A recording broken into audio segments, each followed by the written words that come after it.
Joxean Agirre, adiskide bat nuen izeneko eleberriarekin plazaratu zara berrikitan, eta betiko zure munduak aurkitzen ditugu.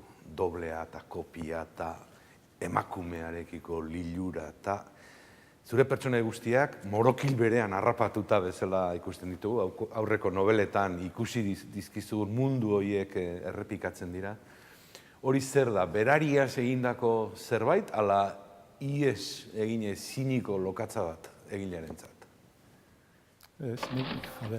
Novela bat hasten naizenean, nik uste dut mundu guztiari gertatzen zaiola, saiatzen naiz, era bat diferentea egin behar dudala. Impresio daukat beti errepikatzen naizela eta era bat desberdin egin behar dudala, asmo horrekin hasten naiz, baina, ohartzen naiz, zuk esaten duzuna, azkenean egila dela. Badaude gauza berri batzuk, nik uste dut behar bada umorearen edo parodiarako joera edo badaude gauza batzuk esageratu ditudanak hemen aurrekoetatik, behar bada narratzaileak ere baditu horrela matiz batzuk oso saiatu nahi narratzaile bat irakurlearen gandik oso gertu egongo dan inoiz baino digresio gehiago, inoiz baino zakit bere baitako txorakeri tal kontatzen ditu eta baina funtsean behar bada bi gai daude, hemen politika presenteago dago aurrekoetan baina sexua, politika gure beranaldiko bi gai nagusi. Hori da nik horrela barruan izan dudan susmoa edo idazten ari nintzanean. Eta zer juten zara? Historia baten bila joaten zara, ala historia bera etortzen zaizu, kontatua izan dadin? Ala bietatik? Trama aldetik nagusi, hola zirriborro nagusi bat badaukat. Baina gero, hemen neukan, hor dagoen ezusteko edo sorpresatxo hori, baina gero ja dana da momentuan, zoaz, bila, badaki desbideratzen naizenean mosten, berriro bidera etortzen.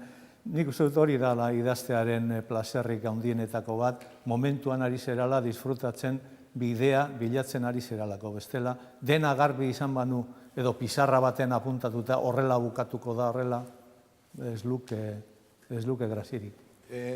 Protagonista idazle bada. Idazten ditu obituarioak eta horrelako gauzak, irakaslea da, bera. Irakaslea, bai. Idazten duen irakasle bat.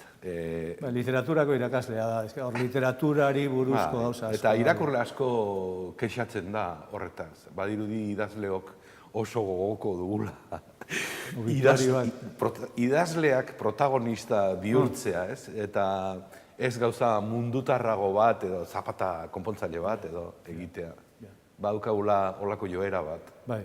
Nik nerean egila da, azken bietan uste dute literaturako irakasle badala, kasetariren bat pasa da, orain ari nahiz beste batekin eta ez du zer ikusirik, ez batarekin da ez bestearekin.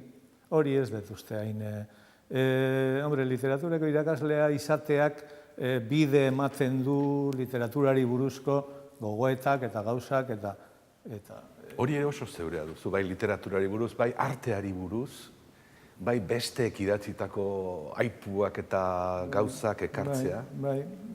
Hola, sakonean, esan ezake, novela hontan ere, literatura, goratzarre bat edo badagoela, lilura bat edo.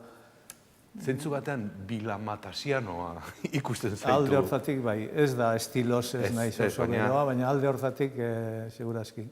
Eta hainbeste ari gobernatzeak, ez dizu bertigorik ematen, alde batetikan daukazu, irakasle horren berorren bizitza topo egiten duela, hemen ondoko Saguez auzo honetako neska gazte batekin, bere emazteakin dituen gorabera sexualak batez ere, bere lagun baten azalaren barruan bizi den beste lagun baten eta haren alabarekin egiten duen bidaia bat, hainbeste ari gobernatzeko bertigorik ez? Hiru lau ari dira. Ez da. Eta lotura, narratzailea dauka lotura guztiekin.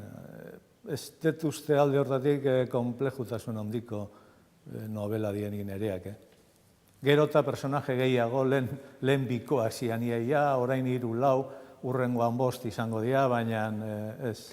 Umorea aipatu duzu eta egia da, nolabait gizon honek idazten ditu hilko direnen, bere lagunen, oroigarriak edo idazten ditu. Eta ez hori bakarrik, baizik eta gero talde moduko bat sortzen du, nork bere buruaz halakoak idazten dituenekin. Umorea baina beltz xamarra ere bada umore hori. Baina, hori hasierako, behar nuen hasiera bat, ondoren etorriko zen estena baterako, orduan, bidea ematen zuelako. Umorea etengabe dagoela, nik uste dute, hor, Xabier Mendigurenek lehendabiziko aldiz irakurri zuen. Argitaratzaileak esan dezagun. Xabier Mendiguren argitaratzaileak. Argitaratzaileak, bai. Komentario bat egin zuen, irribarrea ezabatu gabe, irakurri dudan, hasita guk irauden testuetako bada. Esan zuen, eta nik uste dut hori dela, izan daitekela ezaugarrietako bat. Bai, ez da literatura impacto izugarria izango duena, beti izaten dut solemnearen kontra hitz egiten dut. Ez da literatura solemnea edo handi nahikoa edo da xumeagoa. Horrek ez du esan nahi txarra da nik ere, esan nahi dut izan diteke oso simplea ederra, oso intentzionatua da sinpletasun hori. Eta sexua, Josean, sexua beti present. Alde batetik protagonistak lilura moduko bat sentitzen du, ezagutzen zuen neska bati jarraitu diolako, eta bestetik emaztea du, emaztea, 50-etik aurrera joandakoa, bera bezala, eta holako entrenatzaile sexual bat edo du, emakume horrek, eta hori ere parodia moduko zerbait bezala bizi dugu, nolabait, 50 urtetatik aitzina jun, da ere beti gazte izan beharraren barre egite bat edo, ez? Bai, hor, aipatu dugu lehen, ez, politika eta sexua dirala, gure garaia da Franco ezagutu genuen, gazte ginala ezagutu genuen, diktadurarentzako ere bi obsesio zian, esan represio politikoa eta Eliza Katolikoarentzat sexua nola edo hala ezabatzea, bi obsesio zian. Gure belaunaldiarentzat ere, iraultza sexualaren garaikoa geragun, naiz eta nire lagun batzuk esaten zuten gainetik pasazitzei gula eta ez ginela enteratu, baina ez da egia. Hor oso urte gutxitan gauzak izugarri aldatu zian. Elizak ustu, bikote harremanetan gauzak izugarri aldatu zian, emakumea lanean hasi. Hor badago aldaketa handi bat eta niretzat etengabe erabiltzen dudan irudia da gizonok ez dakigula nun gauden, zein dan gure papela, gure rola. Lehen gizonak omentzian konkistatzeko, seduzitzeko, lan egiteko, horia desagertu da. Orduan horrekin jokatzen dut eta ematen du bidea, horre emaztearekin egiten ditudan joku horietan hori da. Gimnastikoak, ez? Gimnasia jokoak.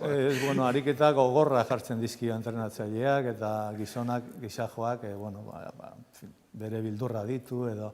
Neskarena aparte utziko nuke, neska sartu nuen hor, adinari buruzko horrela gogoeta batzuk egiteko, noiz eman behar dugu amore, noiz gaude merkatutik kanpo pixkat, gai horiek tratatzeko bidea ematen zuelako. Eta lotxari buruzko orrialdeak ere aurkitzen ditugu, eta baieztapen bat ere bai, mundu asko hobea izango litzateke baldin eta lotxatiz beteta balego, eta holakoak. Nik erabat konbentzituta nago, batez ere telebistan lan egiten duzuenok ezagututa gero, eta telebistako lotxagabe, mundu hori, nik konbentzituta nago, lotxatiok gehiago izango bagina, mundu ederrago izango zala. Beti dauka gogoa lotxatien inguruan nobelatxo bat egiteko, ez diot harrapatzen puntarik, hor alaba harrapatu nuen, alabari narratzaileak nuen, esaten dut, narratzailetik hurbilago sentitzen naizelako. Eta saiatzen naiz konbentzitzen, lotxatile izatea abantaila badala. Gaitz bada, gaitz txiki bat, sufrimentua ere badu, baina gauza ederra ditu. Garibaldi deitzen da, pertsonaietako bat, edo horri buruz diardu, narratzaileak bereziki, eta Garibaldi horrek iraganean, erakunde armatu batean, esku hartu zuen, dabar. Emate du derrigorrez sartu beharrean gaudela gure betiko zera hori gure kontakizunetan.